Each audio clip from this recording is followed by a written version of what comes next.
The Gates of Horn and Ivory, by Francis Rosenfeld. Chapter 8. The Blessed Isles. Persephone stood tall on the bow of the ship, against the winds. Behind her, the fortune's chosen, the ones who managed to navigate its treacherous waters through 3 lifetimes in a row, without reproach, were gazing towards the islands in the distance with apprehension and awe, not yet able to believe their luck, eyes moist for what they left behind. Lost for words, they feared the promise of this new and wonderful existence was just a mirage which would dissipate the second they stopped believing it. Hades stood next to his wife, like a symbolic shelter against the winds. He always attended these happy occasions when mortals earned themselves the right to perpetual bliss. Also, he loved the Fortunate Isles, which he rarely found the time to visit, with his schedule as full as it always was, and besides, he had promised Persephone. The islands were too, so close to each other one could think them a single land mass. They weren't that far from the shore, but a whole world removed in terms of privilege and grace, even compared to the Elysian fields. Their wonder beckoned from afar, an enchanting image in rose and gold, glowing in the sunset. Birds the likes one had never heard or seen populated its spicy clove forests, their song more beautiful than the sounds of the lyre, and a divine fragrance of vanilla dripped from their branches, blended with the scent of tuberoses and plumeria to turn up an intoxicating perfume. In the shade of flowering trees, soft grass grew, and the island's dwellers often enjoyed spending time there, in the temperate breeze, to socialize, engage in sports or listen to wonderful music. In short, a lovely vacation resort. Hades hoped Persephone would like it, but was a little unsure, considering his bride spent a lot of time in the land of illusions and Hecate's swamp. He assumed these preferences shed some light on her tastes and worried the Isles might look a little too cheerful and touristy for her. So, to preempt potential disappointment, he had made this journey a work trip. Goodness knows she never backed out from one of those if her happiness depended on it. It is interesting how one's early upbringing can shape one's entire personality. Persephone had been so ingrained with the spirit of deference, duty, accountability, and putting others first, she felt guilty every time she enjoyed herself, an awkward challenge for her subjects, who worried they offended her every time they showed her the respect she was entitled to, as goddess and queen. Hades always hid her privileges inside some mundane responsibility, so she could enjoy them fully, without guilt.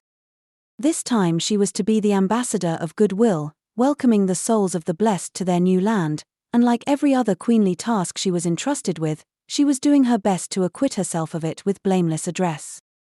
Hades thought it hilarious that Persephone had never understood the only thing her role ever required, as queen of the underworld, aside from making him happy, of course, was to exert her absolute will over everything and everyone in her domain.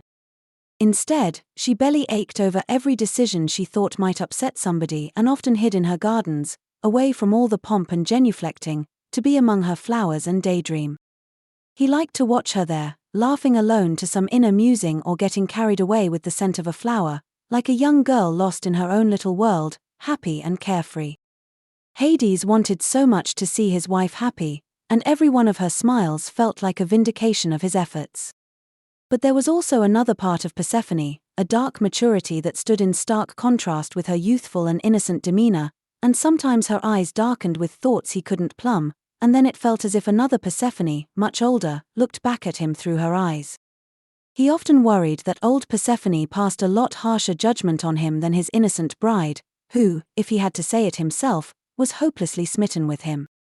They were approaching the Isles, and the boat carried them through the narrow passage between them to the shore.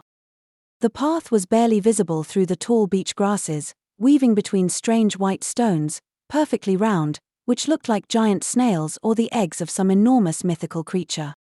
At equal intervals, torches planted in the sand lit their way towards a city which was announcing itself from the distance with sounds of music and enjoyable, lively chatter. The Fortunate Isles enjoyed the privilege, unknown anywhere else in the underworld, of experiencing sunrise. Helios himself boarded his chariot there, at the Gate of the East, to start his long journey across the sky and return at dusk, when he blessed the realm of the dead with the light of perpetual sunset. He saw Persephone, smiled and nodded, and a shudder passed through her bones, memories of the cold early spring, with its crude vegetation, and the raw and unforgiving parsimony of the world of the living, but most of all, its ever-flowing river of blood which seemed to be the solution for everything. "Are you cold?" Hades whispered in her ear. "No," she smiled. "Just a little tired, is all.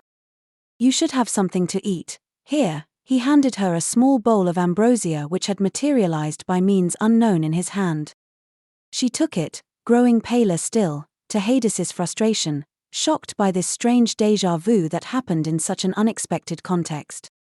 She munched on her food in silence, and it seemed to restore her strength and her wits. "You know you can tell me anything, Persephone," he whispered. "You know that, right? You can tell me what's wrong." "Nothing, my love," she responded. "Nothing. As I said, I'm just a little tired." The older Persephone was looking at him through eyes which were filled with a darkness he couldn't understand. He had brought her here to make her happy. He wondered what he did wrong, he doubted himself, and he hated that. Zeus was right, good luck making a wife happy, and when you don't, life could get abysmally ashen and dull. Persephone had to force the words out of her mouth, just to give him some peace. "It's just seeing Aeolus' chariot brings back some hard memories of the living world." "Was it that bad? What happened to you out there?" She hesitated, wishing away this conversation with all her might, but indulged his concern anyway. "Life can be savage sometimes." She remembered her attributions and asked, startled by the sudden quietness of the surroundings. "Where is the group?" "I was supposed to show them around and help them orient themselves." "Don't fret, wife. They made it to Elysium. They'll figure it out from there." He placed his hands on her shoulders and asked, "Look at me, Persephone. Look at me." She returned him a tentative gaze, still feeling guilty about abrogating her duties. "Not everything is your responsibility." Persephone watched the groups of people from a distance. They seemed to enjoy themselves. There was dancing, and laughter, and music, and she could hear the sounds of a wedding ceremony approaching, and everyone was clearly excited about the blessed event. Ripe fruit and endless abundance were always within reach, and the islanders lacked for nothing, and yet there was something missing in this otherworldly paradise, something she saw in the eyes of the living and never understood it: irrepressible hope and desire, wishing for things and fighting for things, in the face of the most dire odds.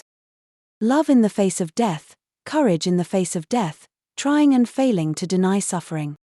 Most of all, this irrational belief every mortal had that their life was an exception, and therefore would never end. The world of the living was unforgiving, violent, and cruel, and yet, every soul in Hades was always eager to return, to play their chance again against the fates, because hope was trapped on its side, hope, the only thing that made life worth living. "The young wedded couple learned you were here and requested the honor of your blessing," Hades spoke softly, as if worried not to startle her. "What say you?" "Nothing would make me happier." She found a task to make herself useful and the light in her eyes returned. "They also invited us to their wedding feast. I don't think we can refuse. It's not done." He was relieved he found something to take her mind off of whatever it was that happened to her that she was unwilling to talk about. "I hear Dionysus picked the wine himself," he teased her.